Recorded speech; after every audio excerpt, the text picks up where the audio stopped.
Episode 7। Chairman ने खुद ऐसा कहा है। मिस विहान यहां एक बहुत ही सक्षम व्यक्ति हैं जो कई क्षेत्रों में माहिर हैं। वे बुद्धिमान और मजबूत हैं।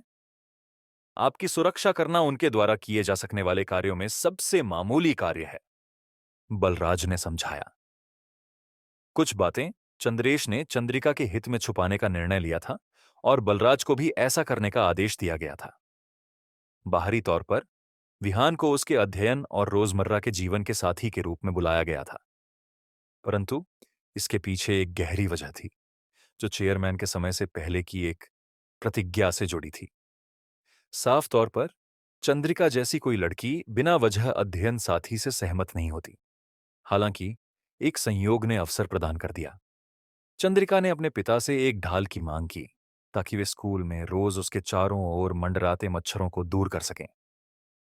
इस अवसर का लाभ उठाते हुए चंद्रेश नायडू ने अपनी बेटी को विहान की सिफारिश की। बलराज अब पछताने लगे थे कि कपड़ों के लिए रुकना नहीं हुआ था। चित्र में विहान एक तरोताजा दिखने वाले युवक के रूप में प्रस्तुत होता था, लेकिन उसके द्वारा पहने गए कपड़े इस जगह के लिए बिल्कुल उपयुक्त नहीं थे। वह चंद्रिका को उसके सामने बैठे व्यक्ति में कुछ भी असाधारण नजर नहीं आया। क्या पिताजी ने अपने व्यवसाय में शामिल किसी सामान्य किसान को चुना होगा, है ना? चंद्रिका के बगल में बैठी लड़की ने अपनी हंसी दबा दी। क्या जावे? चंद्रिका इतने गुस्से में थी कि उसके पिता ने जो उसे थोप दिया था और अब उनकी सबसे अच्छी दोस्त उस पर हंस रही थी। चंद्रिका ने अपनी नाराजगी सहन न कर पाते हुए गुस्से में उसकी ओर घूरा। जाम्वी ने जवाब में अपनी जीभ बाहर निकाल दी और फिर अपनी जिज्ञासु नजरें विहान की ओर मोड़ दी। बलराज, अंकल, उसे कहिए कि वह कार से उतर जाए। मुझे कोई और चाहिए। चंद्रिका ने भौहें चढ़ाईं, इस समस्या पर और समय बर्बाद करने से इनकार करते हुए। मिस मिस्टर चंद्रेश को मिस्टर विहान की क्षमताओं पर पूरा भरोसा है और साथ ही अनुबंध तो पहले ही साइन हो चुका है। बलराज ने चंद्रिका को समझाने की कोशिश की। अब कुछ और करने का समय तो बहुत देर हो चुकी थी। चेयरमैन ने अपना मन बना लिया है। हम्म? चंद्रिका ने पलक झपकते हुए कहा।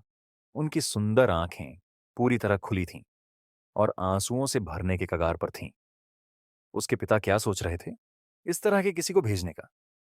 उसे तो पहली बात उसके सामने बैठा लड़का भी पसंद नहीं था, और अब कहां जा रहा है कि वह किसी प्रकार का साथी होगा।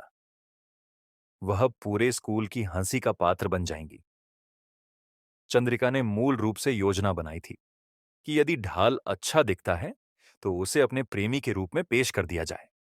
आखिरकार यह अरुण जैसे लोगों को दूर रखने का एक पक्का तरीका था, लेकिन अगर ढाल विहान जैसा दिखेगा तो यह काम नहीं करेगा। पहली बात तो कोई भी नहीं मानेगा कि उसने ऐसे किसी को अपने प्रेमी के रूप में चुना है। अरुण शायद जोर से हंस पड़ेगा अगर वह ऐसा कह दे। वहीं विहान अपने आप में उलझन से भर गया। ढाल, उसकी समझ में इस संदर्भ में ढाल शायद एक जीवन साथी का संकेत हो सकता है। चेयरमैन भी अजीब व्यवहार कर रहे थे। क्या वे वास्तव में अपनी बेटी की शादी करवाने का इरादा रखते थे? ऐसा तो नहीं? ठीक है, तुम जाओ और उस पहले वाले आदमी का ध्यान रखो जो मेरा लगातार पीछा करता रहता है। इसे ठीक से करो तो मैं तुम्हें माफ कर दूंगी। चंद्रिका ने तय किया कि वह अपने नए बॉडीगार्ड से छुटकारा पाने की कोशिश करेंगी। यदि वह पहले काम को संभाल नहीं पाएगा तो वह अपने पिता को बता सकती थीं कि विहान काम के काबिल नहीं है और उसे नौकरी से निकालवा सकती थीं। वह आदमी? विहान ने सिर हिलाते हुए कहा और कार से उतरकर अरुण की ओर तेज कदमों से बढ़ा। चंद्रिका हमेशा मुझे टालती रहती है। कोई और लड़की होती तो पहले ही मेरे बाहों में कूद जाती।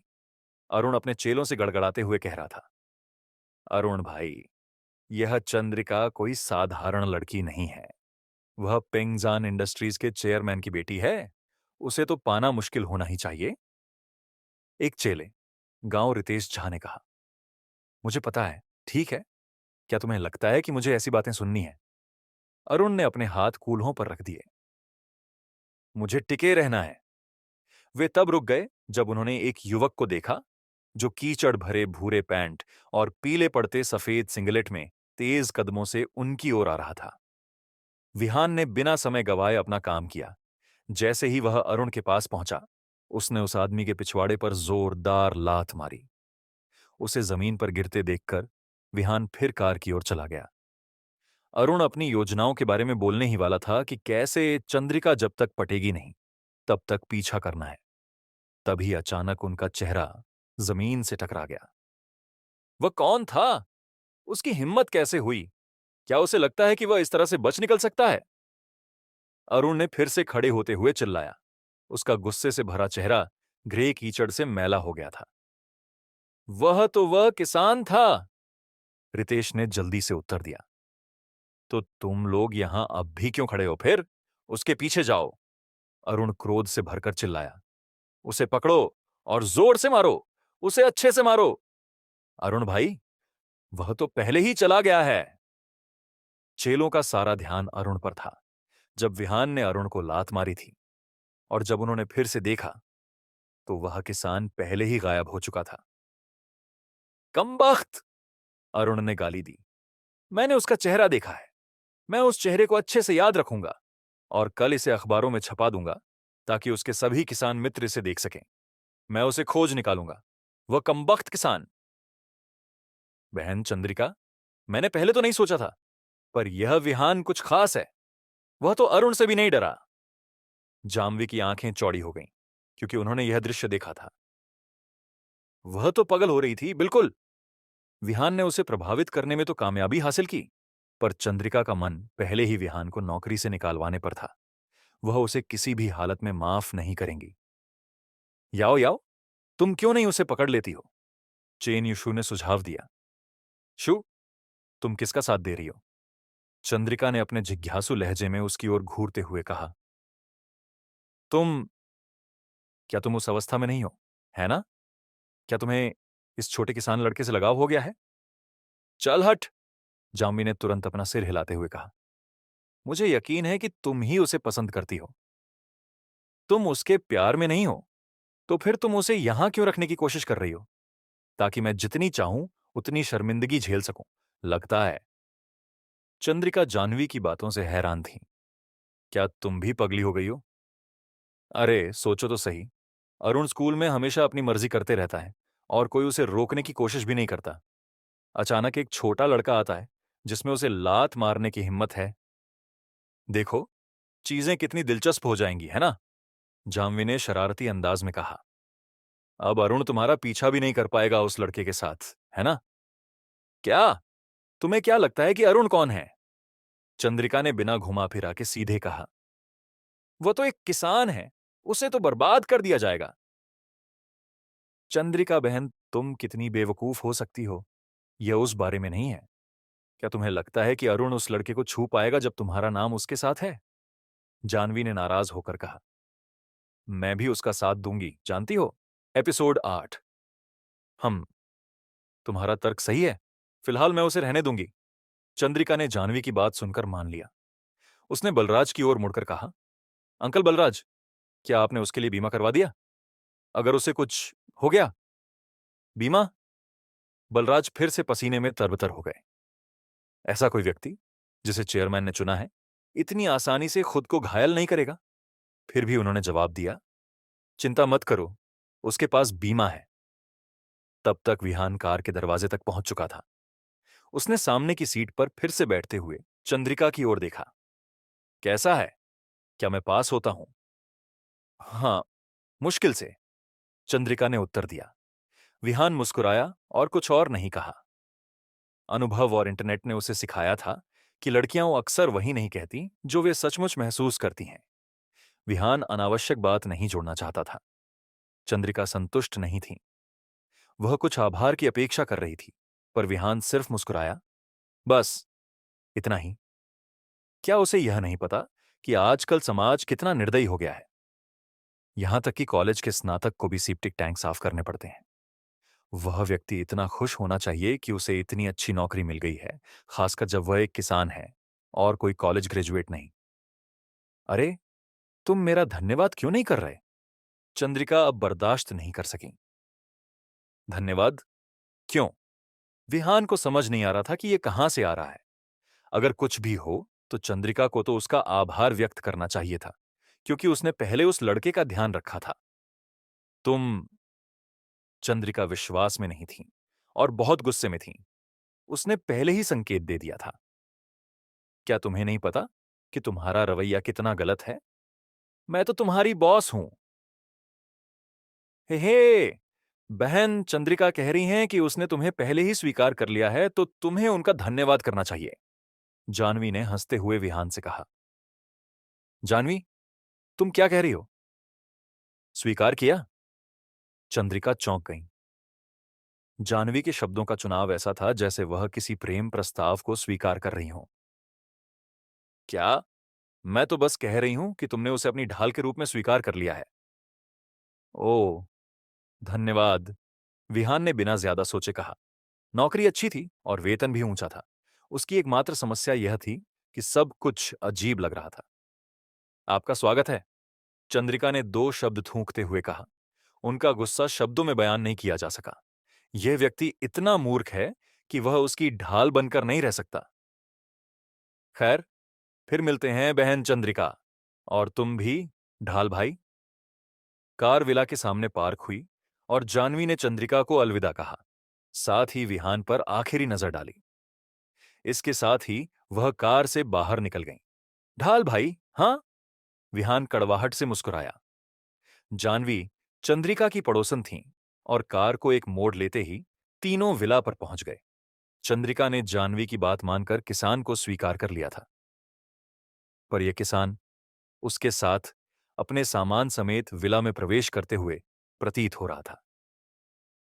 तुम तुम क्या कर रहे हो? विहान ने चंद्रिका की ओर देखा।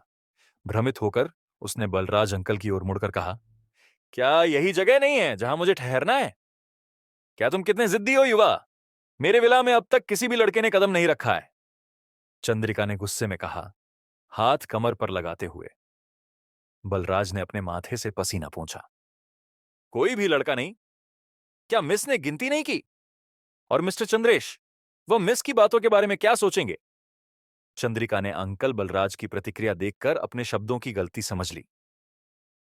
मेरा मतलब है, वे लड़के जो घर के सदस्य नहीं हैं। मिस, मिस्टर चंद्रेश ने कहा था कि आप मिस्टर विहान को अपने भाई की तरह मान सकती हैं। वह आज से आपके साथ ही विला में रहेंगे। अंकल बलराज ने सावधानी से प्रत्येक शब्द कहे, ताकि मिस क्रोध न भड़क जाए। उन्हें मालूम था कि मिस कैसी हैं। क्या? चंद्रिका की आंखें खुली की खुली रह गईं।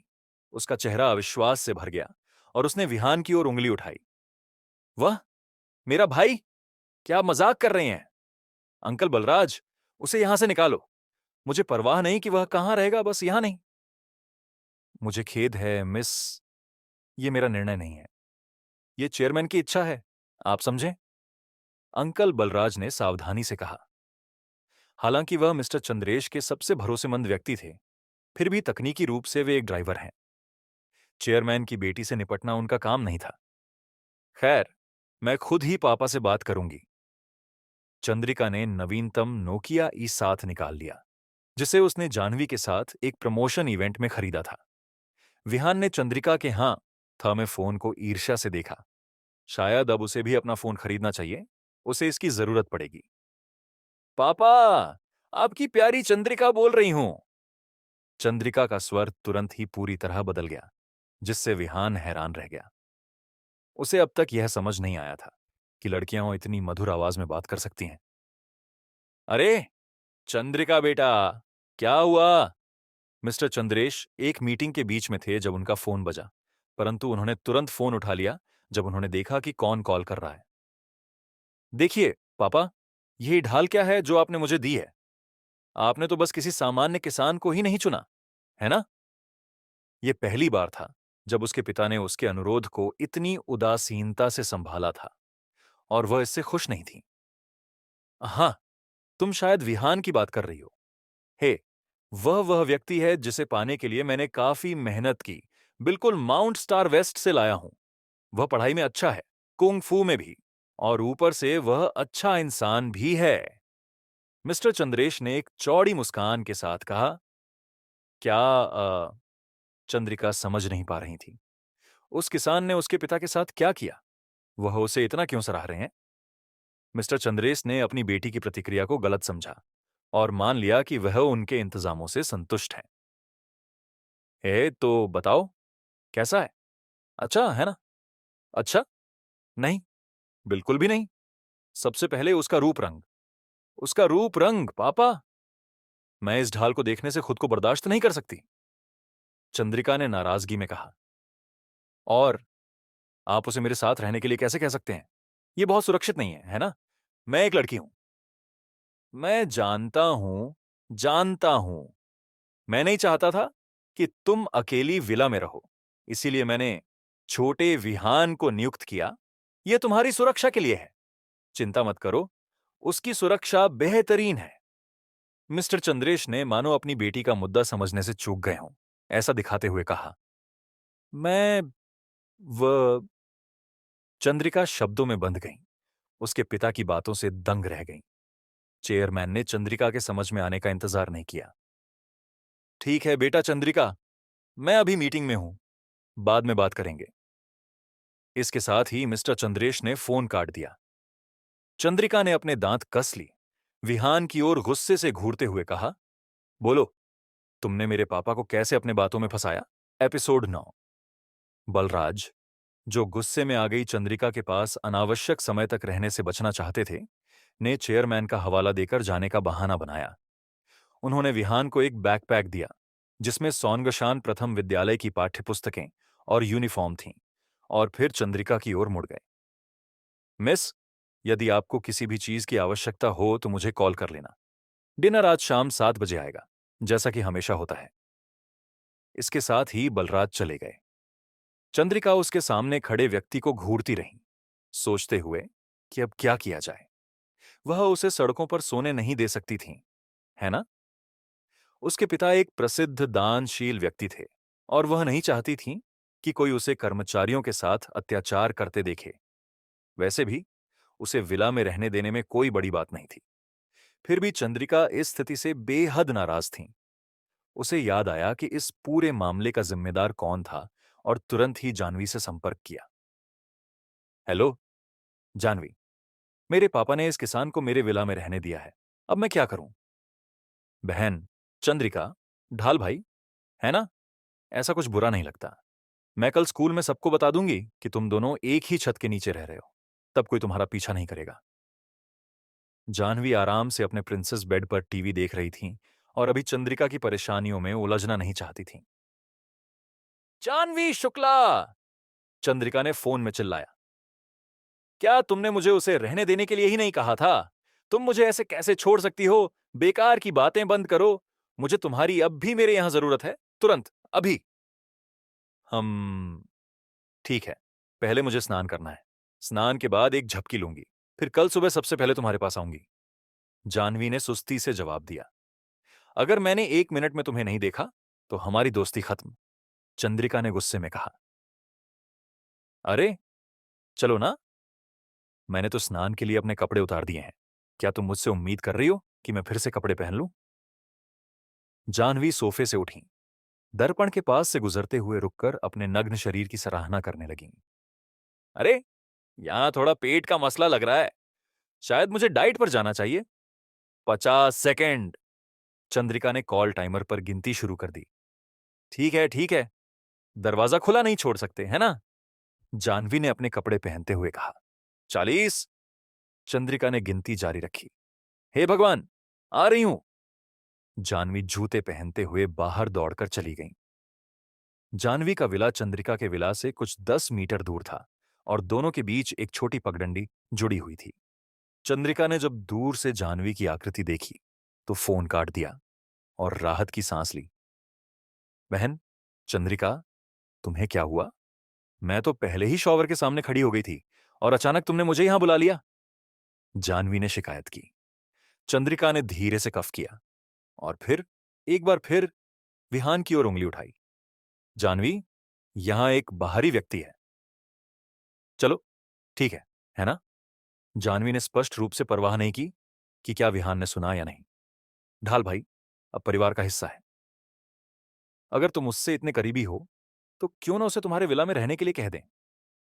हाँ, मुझे लगता है हम ऐसा करेंगे। जानवी उसकी परेशानी का आनंद ले रही थी, हालांकि उसे यह बिल्कुल पसंद नहीं था।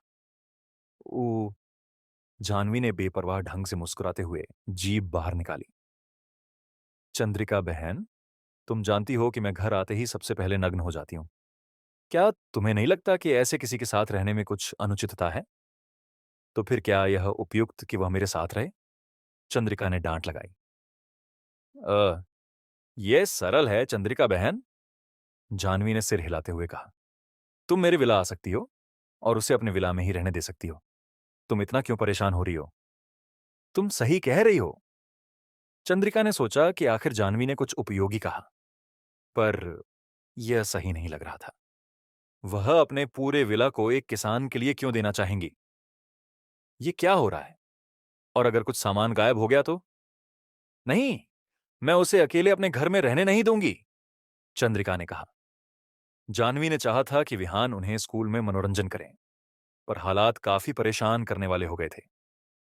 जानवी के विला में विहान को रहने देना? वह कभी ऐसा मानने को तैयार नहीं होंगी। कुछ और सोचने के बाद जानवी ने उंगली चटकाई। क्यों न मैं अस्थायी रूप से तुम्हारे साथ रह जाऊं? वह नीचे अपना काम करेगा और तुम्हारा कमरा ऊपर है। बस उसे नीचे रहने के लिए कह दो। चंद्रिका एक बेहतर समाधान चाहती थीं, पर ऐसा और कोई तरीका नहीं दिख रहा था। ठीक है, हम ऐसा ही करेंगे। नंद्रिका के विला में कई बार सोने के बाद जानवी को वह जगह अच्छी तरह मालूम थी। वे दोनों अंदर चली गईं और विहान धीरे धीरे उनके पीछे पीछे चलते हुए गया। विहान अंधा नहीं था। चंद्रिका स्पष्ट रूप उसे पसंद नहीं करती थी। बाबा अर्जुन के गंभीर शब्दों और चंद्रेश नायडू की भरोसेमंद नजरों को याद करते हुए विहान ने सोचा कि यह कोई बड़ी बात नहीं है। आखिरकार चंद्रिका एक लड़की थी और यह स्वाभाविक था कि वह उसके साथ रहना न चाहे। अरे, तुम्हारा नाम क्या है? चंद्रिका ने सोफे पर बैठते समय अपने पैर फैलाकर पूछा। मैं विहान हूं। विहान सोफे पर बैठने ही वाला था जब एक लड़की जैसी चीख ने उसे रोक दिया। रुको, बैठो मत। चंद्रिका की आंखें खुली हुई थीं जैसे ही उसने विहान की ओर घूरा। क्या हुआ? विहान ने आश्चर्यचकित होकर पूछा। उसका नितंब अभी भी हवा में लटक रहा था, सोफा के ऊपर। अपनी गंदी पैंट से सोफे को गंदा मत करो। जानवी हमेशा वहां नग्न होकर लुढ़कती रहती है। जानवी ने अपनी आंखें घोल कर लीं। बहन चंद्रिका, तुम्हें क्या हुआ? बाहर के उस बाहरी की बात क्या हो गई? विहान को उस गाली गलौज से कोई फर्क नहीं पड़ा। उसके कपड़े वास्तव में गंदे थे। वह पूरे दिन दौड़ते रहा था और ट्रेन की सीटें भी साफ नहीं थीं। सोफे को गंदा करना छोटी बात थी, पर यदि यहां की सुंदर महिला को इससे कोई त्वचा रोग हो गया तो वह मुसीबत में पड़ जाता। ठीक है, तुम जारी रख सकते हो, चंद्रिका ने राहत की सांस लेते हुए कहा जब उसने देखा कि विहान फिर से खड़ा हो गया। मैं विहान हूं। ठीक है विहान, तुम आज रात उस अतिथि कक्ष में सोओगे। लेकिन याद रहे, जानवी और मैं ऊपर सोते हैं तो तुम्हें ऊपर नहीं जाना है, अन्यथा मैं पापा को तुम्हें निकालने के लिए कह दूंगी। चंद्रिका को यह धमकी थोड़ी कमजोर लग रही थी, क्योंकि विहान ने किसी तरह उसके पापा को प्रभावित कर लिया था। इस पर उसने एक और जोड़ दिया। अगर तुम ऊपर गए तो मैं महान जनरल वू को तुम्हें मौत तक पीटने के लिए कह दूंगी। ठीक है, विहान ने सहजता से सिर हिलाते हुए कहा। रुको, जनरल वू, ये क्या है? चंद्रिका ने खुशी से चेहरा बनाते हुए पुकारा। जनरल वू, नीचे आओ। तभी एक रॉटवीलर कुत्ता सीढ़ियों से उतरता हुआ आया और चंद्रिका तथा विहान के बीच खड़ा होकर कमरे को भौंक भौंक से भर दिया। 10वीं विहान रॉटवीलर की धमकाने की कोशिश पर उपहास उड़ाते हुए हंस दिया। एक पहाड़ी मिशन में एक थप्पड़ से उसने कई भेड़ियों को मार गिराया था। कुत्ते तो उसे बिल्कुल भी परेशान नहीं कर सकते थे। महान जनरल वू उसके साथ क्या कर सकता है? देखो, ये रहा महान जनरल वू, वह काफी शक्तिशाली हैं। मत कहना मैंने तुम्हें चेतावनी नहीं दी। अगर तुम उसके साथ टकराना नहीं चाहते तो दूसरी मंजिल से दूर रहना बेहतर होगा। चंद्रिका ने चेतावनी दी। मैं समझता हूं, विहान ने सिर हिलाया। चंद्रिका को पूरा विश्वास था कि विहान ने कुत्ते के खिलाफ अपनी सुरक्षा बरकरार रखी हुई है और वह संतुष्ट थीं। इसके बाद वह जानवी के साथ ऊपर की ओर दौड़ पड़ी, जबकि महान जनरल नीचे सीढ़ियों पर स्थिर बना रहा। विहान ने अपना सामान साथ लिया और अतिथि कक्ष की ओर बढ़ने लगा। उसने कुत्ते को तीखी नजर से घूरा, जिस पर कुत्ता तुरंत पीछे हट गया। रॉटवीलर को तुरंत समझ में आ गया कि विहान कोई साधारण इंसान नहीं है। यह व्यक्ति उससे कहीं अधिक ताकतवर था। पर विहान के पास कुत्ते के साथ खेल खेलने का मन नहीं था। बिना किसी देरी के वह उसी कमरे में चले गया जिसे चंद्रिका ने उसे दिखाया था। कमरे का फर्नीचर सरल था। एक बिस्तर, एक मेज और एक अलमारी थी, जो कि विहान के लिए पर्याप्त था, क्योंकि वह साथ में केवल पुराने कपड़े लाया था। सबसे आश्चर्य की बात यह थी कि उसके पास अपना निजी बाथरूम था। यह बिल्कुल होटल में ठहरने जैसा अनुभव था। यात्रा की वजह से विहान का पूरा शरीर धूल से ढका हुआ था, इसलिए विहान ने अपना सामान सेट कर लिया और बाथरूम में एक तौलिया उठा लिया। विहान ने घड़ी देखी। डिनर डिलीवर होने में 1 घंटे से अधिक समय बाकी था और विहान ने उससे पहले स्नान करने का फैसला किया। अब तक विहान अपने कार्य परिवेश से बहुत संतुष्ट था। प्रतिमाह 3,45,000 रुपए, होटल जैसा कमरा और जीवन, ये सच होने से भी बेहतर काम था। पुराने आदमी के लिए मूर्खतापूर्ण सैंडल बनाने से कहीं अधिक। जानवी, मुझे अब पछतावा होने लगा है। वह विहान ऐसे नहीं लगता कि वह मेरी रक्षा कर सकें। चंद्रिका ने अपने कैजुअल कपड़े पहनते हुए शिकायत की। मुझे लगता है वह ठीक है। जानवी ने दीवार पर अपनी टांगें सीधी करते हुए सोफे पर लेटी। उसने कहीं पढ़ा था कि ऐसा करने से वजन कम होता है और यह लोगों के शरीर के विकास में मदद करता है। ठीक, मेरी बात सुनो। मैं तो सोच रही थी कि एक अच्छे दिखने वाले ढाल को मेरा बॉयफ्रेंड बना लूं। वाह, अब मेरे पीछे एक किसान जैसा लड़का भी घूम रहा है। मैं उसे बाहर कैसे ले जाऊं जब वो ऐसे दिखता है? चंद्रिका ने दांत कसते हुए कहा। तुम्हें उसे अपना बॉयफ्रेंड बना लेना चाहिए, क्योंकि वह इतना अच्छा है। खैर, मेरे पीछे तो लोग नहीं भागते, तुम जानती हो। मुझे ढाल की जरूरत नहीं है। अगर मैं तुम्हारी जगह होती तो शायद मैं इसे सोचती। जानवी ने बेपरवाह अंदाज में कहा। बिल्कुल नहीं। तुम्हारे पास तो एक मिलिट्री ऑफिसर जैसा भाई है। अगर मेरा भी ऐसा भाई होता जो किक से पेड़ों को 2 हिस्सों में बांट सके, तो मुझे ढाल पाने के लिए इतनी परेशानी नहीं उठानी पड़ती। चंद्रिका ने गुस्से में कहा, यह जानते हुए कि जानवी जानबूझकर उसे नाराज करने की कोशिश कर रही थी, क्योंकि उसके पास भाई था जबकि उसके पास नहीं। चंद्रिका, क्यों न मैं अपने भाई से कह दूं कि वह तुम्हारे लिए अपनी टीम में से किसी को लाए। वह तुम्हारा भाई जैसा बन सकता है। जानवी ने पलक झपकाते हुए कहा। शायद एक प्रेमी भी। अरुण कभी तुम्हारे पास नहीं आएगा अगर ऐसा हो जाए। जानवी! चंद्रिका अत्यधिक क्रोधित हो गई और जानवी की ओर तीखी नजर डालते हुए बोली, ये कैसी बेकार की बातें हैं। आह, वह व्यक्ति जिसे मेरे पापा ने मेरे लिए भेजा है, क्या ये कोई ढाल है? और अब तुम मेरे दिमाग में ऐसी बेकार की बातें भर रही हो। प्रेमी जैसा? इसका क्या मतलब होना चाहिए? ठीक है, ओह, मैं चुप हो जाती हूं, ठीक है, जानवी ने कहा, क्योंकि उसे चंद्रिका को और ज्यादा क्रोधित करना पसंद नहीं था। लड़की वास्तव में गुस्से में थी।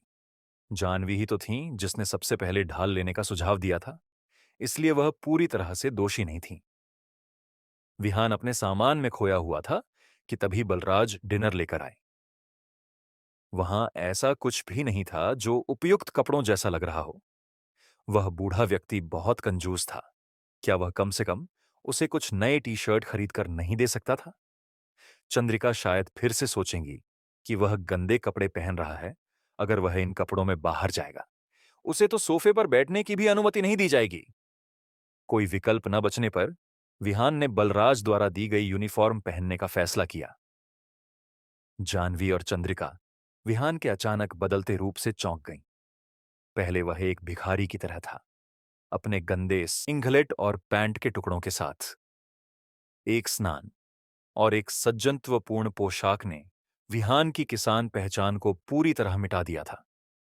हालांकि चंद्रिका उसे अच्छा दिखने वाला कहने वाली नहीं थी। उसका पहला अनुभव ऐसा था कि वह देखकर घिनौना लगता है, और अब वह बस इतना कर सकती थी कि उसे देखने में अब घिन नहीं आती।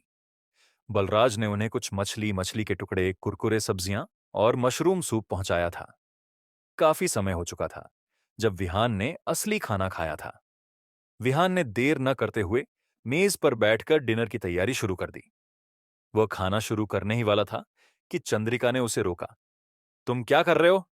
मैं और जानवी तो अभी खाना शुरू भी नहीं किए हैं। तुम हमारे खाने से पहले क्यों खा रहे हो? इसके साथ ही चंद्रिका रसोई में चली गई। उसे बचपन में अपने दादा के साथ रहते हुए सीखी गई।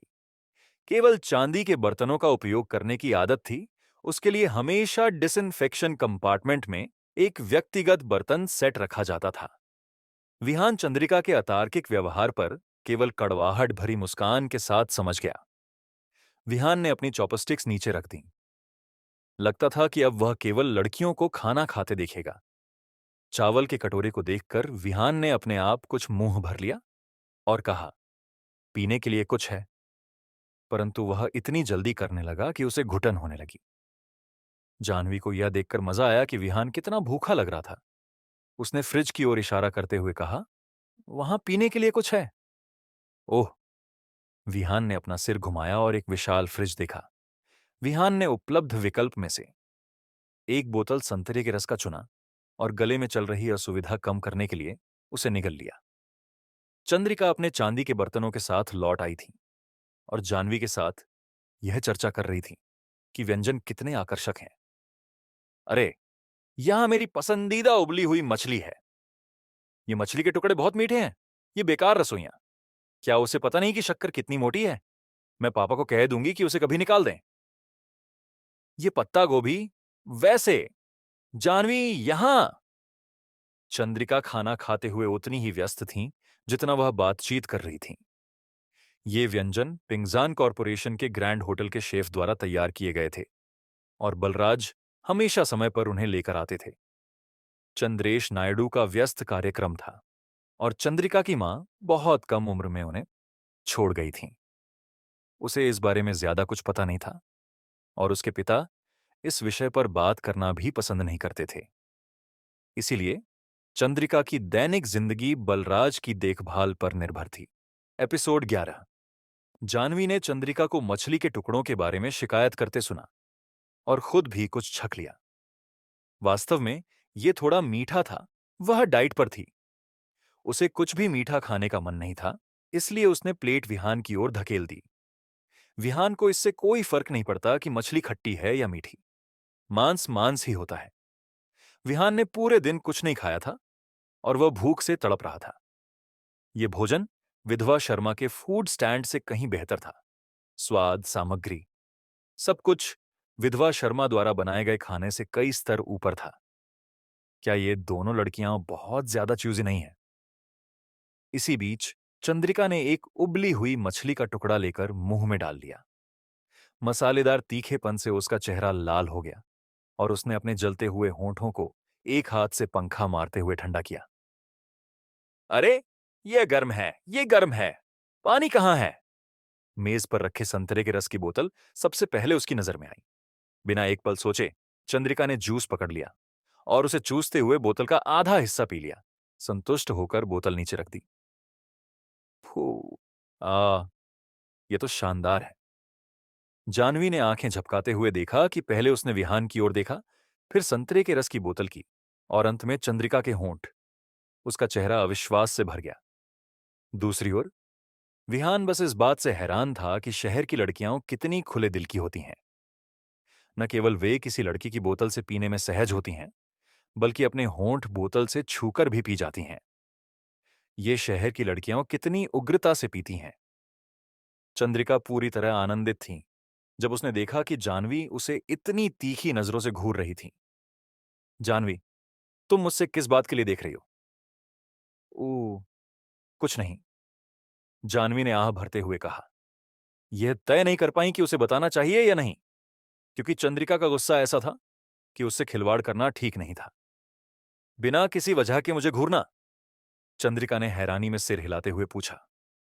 जानवी को कुछ समझ नहीं आया कि चंद्रिका अचानक इतना क्यों बदल गई।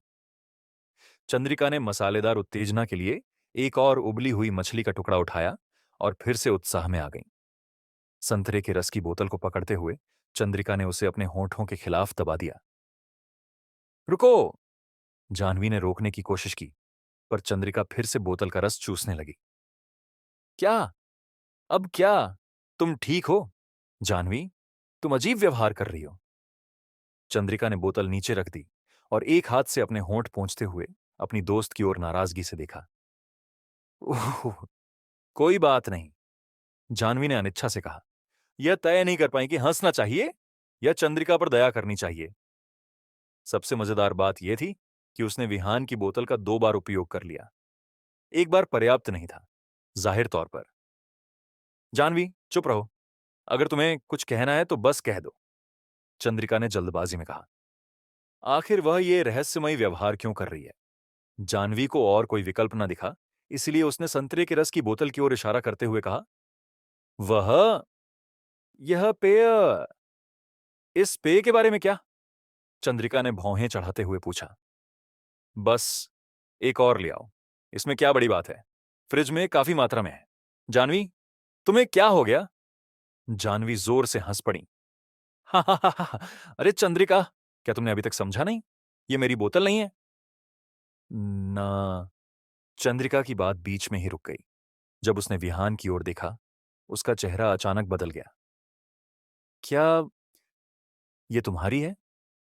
विहान ने मासूमियत से सिर हिलाया।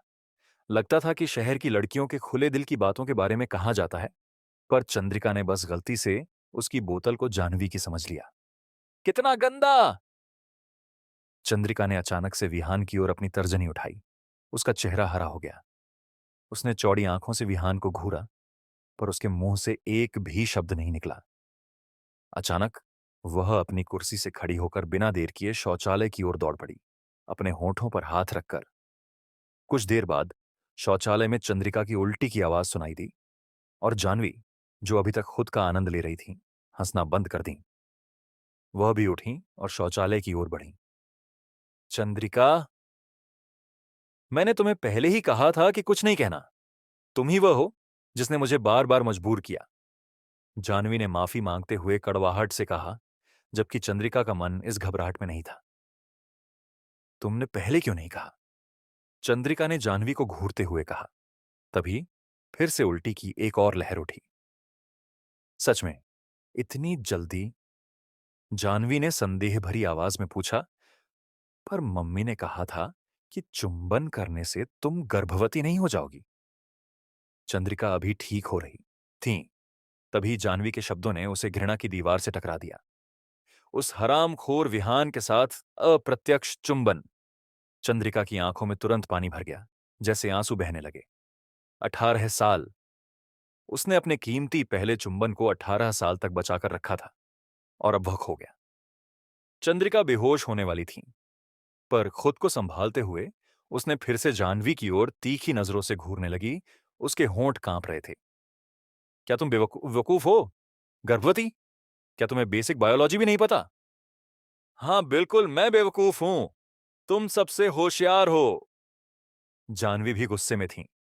चंद्रिका ने विहान को चूम लिया था, इसका उससे क्या लेना देना? अब चंद्रिका सचमुच बहुत गुस्से में थी। जाह्नवी इस त्रासदी पर हंस कैसे सकती है? पागल गुस्से में चंद्रिका ने जाह्नवी की ओर झपट्टा मारा और जोर से उसके होंठों पर चुंबन कर दिया। चुंबन पूरी तरह से जुड़ गया। फिर चंद्रिका ने छोड़ दिया। उसकी आवाज घृणा से भर गई। ये तुम्हें भी मिल गया, अब हम दोनों ने उसे चूमा। आह! तुमने क्या कर दिया? जाह्नवी चौंक गई। वह इस विषैली महिला पर यकीन नहीं कर सकती थीं। कैसे वह ऐसा कर सकती हैं? हालांकि जाह्नवी ने जल्द ही अपना संयम फिर से पा लिया। चंद्रिका पर विहान की लार जरूर थी, पर वह अभी कुछ ही क्षण पहले तो इतनी उल्टी कर रही थी कि उसके होठों पर विहान के निशान नहीं रहने चाहिए थे। हाँ, यही तो सही है, वह अभी भी सुरक्षित थीं। यह सोचकर जाह्नवी तुरंत बेहतर महसूस करने लगी।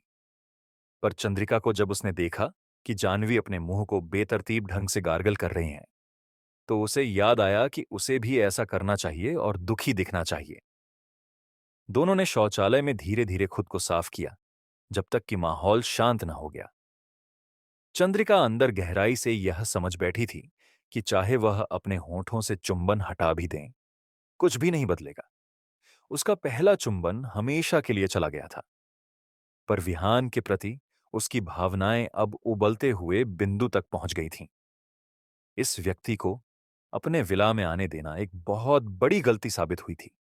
कुछ ही समय पहले चंद्रिका में हत्या की भावना भर गई थी, ऐसी भावना जो सभी तार्किक विचारों को मात दे देती है। उसे पूरा यकीन था कि अगर उस क्षण उसके हाथ में कोई चाकू आ जाता तो वह विहान को बिना झिझक काट देती, पर अब उसे सिर्फ गहरी थकान महसूस हो रही थी। विहान पर चिल्लाने के लिए बहुत थकी हुई चंद्रिका ने मेज पर रखे भोजन की ओर देखा, फिर विहान के मूर्ख चेहरे की ओर। उसके होंठ कांपे और वह धीरे धीरे सीढ़ियों की ओर चली गई। एपिसोड 12 जानवी ने विहान को घूरते हुए अपनी जीभ बाहर निकाली और फिर चंद्रिका के साथ ऊपर भाग गई। इतना बड़ा मामला नहीं है ना? विहान ने अपना सिर हिलाया। उसने मेज पर रखे सारे भोजन को घूरा और तय किया कि लड़कियां अब इसके लिए नीचे नहीं आएंगी। इसी सोच के साथ विहान ने अपनी चॉपस्टिक्स उठाई और सब कुछ मुंह में डालना शुरू कर दिया। चंद्रिका दूसरी ओर जैसे ही अपने कमरे में गईं, बिस्तर पर गिर पड़ी। क्यों? मैंने ऐसा क्या किया कि मुझे यह सब सहना पड़ा? उसने अपनी शर्मिंदगी बढ़ाने से बचने के लिए अपनी आवाज को दबाकर रखा, भले ही आंसू बह रहे हों। वह विहान पर हंसना नहीं चाहती थी, पर अब कमरे में केवल जानवी और वह थीं। अरे चंद्रिका, सब ठीक है, खुश हो जाओ। कम से कम यह असली चुंबन तो नहीं था, है ना? वैसे भी उसने उस अप्रत्यक्ष चुंबन से कुछ भी नहीं छका। जानवी सोच रही थी कि यह बुरा नहीं था, क्योंकि विहान को चंद्रिका की लार का स्वाद नहीं मिला था। कम से कम ये केवल एक तरफा बात थी। पर चंद्रिका और भी निराश हो गई, क्योंकि विहान प्राप्त करने वाले पक्ष में नहीं था। उसे दोषी महसूस करने का कोई कारण नहीं था। यह केवल उसके लिए बुरा था। उसका पहला चुंबन बिना किसी मूल्य के खो गया। अब वह चाहती थी कि वह एक असली चुंबन होता। बस, अब मैं यह सब बर्दाश्त नहीं कर सकती। कल मैं पापा से कह दूंगी कि या तो वह मेरे साथ रहेगा या नहीं। चंद्रिका का संकल्प क्रोध से भर गया था। रोती और उल्टी करते करते थकी चंद्रिका धीरे धीरे सो गई। जानवी ने बस अपना सिर हिलाया और अपनी दोस्त के पास लेट गई। यह तो बस कुछ लार है, इसमें इतनी बड़ी बात क्या है? वैसे भी इससे गर्भवती तो नहीं हो जाएगी। डिनर खत्म करने के बाद विहान ने मानसिक तैयारी की। उसने आह भरी। लगभग तैयार था कि चंद्रिका कभी भी गुस्से में नीचे आ जाएंगी। सामाजिक पिरामिड के निचले स्तर पर जन्म लेने के कारण वह कुछ नहीं कर सकता था। वैसे ही चीजें ऐसी ही थीं। उसे शायद एक नौकर के रूप में सजा मिलेगी। फिर भी चंद्रिका कभी नहीं आई। विहान ने मेज साफ करने का निर्णय लिया, फिर अपने कमरे की ओर लौट गया। 9 बजे थे। शायद वे सब पहले ही सो चुके होंगे। विहान ने अपने दांत ब्रश किए और चेहरा धोया, फिर बेडरूम का दरवाजा लॉक कर दिया। वह बिस्तर पर बैठ गया और ड्रैगन मास्टरी की कला का अभ्यास करने लगा, जो उसने एक गुफा में रहते हुए खोजी थी। उस समय विहान की उम्र 8 साल थी और उसे माउंट स्टार वेस्ट के शिखर पर बुलाया गया था ताकि उसका कुंग-फू परीक्षण किया जा सके। यह आधी रात थी और चांद पूर्ण था। बाबा अर्जुन ने ऐसा समय क्यों चुना, यह विहान की समझ से बाहर था, पर विहान फिर भी मान गया। वह बूढ़ा आदमी बेहद झल्लाने वाला था। कुछ थप्पड़ों के आदान प्रदान के बाद विहान को समझ में आया कि यह कोई परीक्षण नहीं था। वह बूढ़ा आदमी उसे लगभग मारने की कोशिश कर रहा था। जब वह विरोध करने ही वाला था, तब बाबा अर्जुन ने उसे एक निर्दयी किक से पहाड़ से नीचे उड़ा दिया। विहान के चारों ओर का दृश्य धुंधला हो गया जब वह नीचे गिर रहा था। अगर उसे वर्णन करना हो तो ये उस तरह था जैसे कोई सुपर ह्यूमन पूरी रफ्तार से जमीन पर आ रहा हो। काफी देर बाद ही वह एक भयानक क्रंच के साथ नीचे गिरा। विहान अपने पसलियों में जलन महसूस हुई, मानो वे कभी भी टूट जाने वाले हों। बाबा अर्जुन ने उसे पूर्वी चिकित्सा दी थी, जिसने 3 साल की उम्र से उसकी हड्डियों की संरचना और संपूर्णता को मजबूत किया था। पर एक उन्नत शरीर भी इतने ऊंचे पहाड़ से गिरने का सामना नहीं कर सकता था। विहान लगभग तुरंत बेहोश हो गया। पहाड़ पर वापस बाबा अर्जुन ने अपना सिर हिलाया। छोटे विहान, मैं क्रूर होने की कोशिश नहीं कर रहा, पर यह अवसर बहुत ही दुर्लभ है। यह गुफा केवल हर 5 साल में पूर्णिमा पर खुलती है।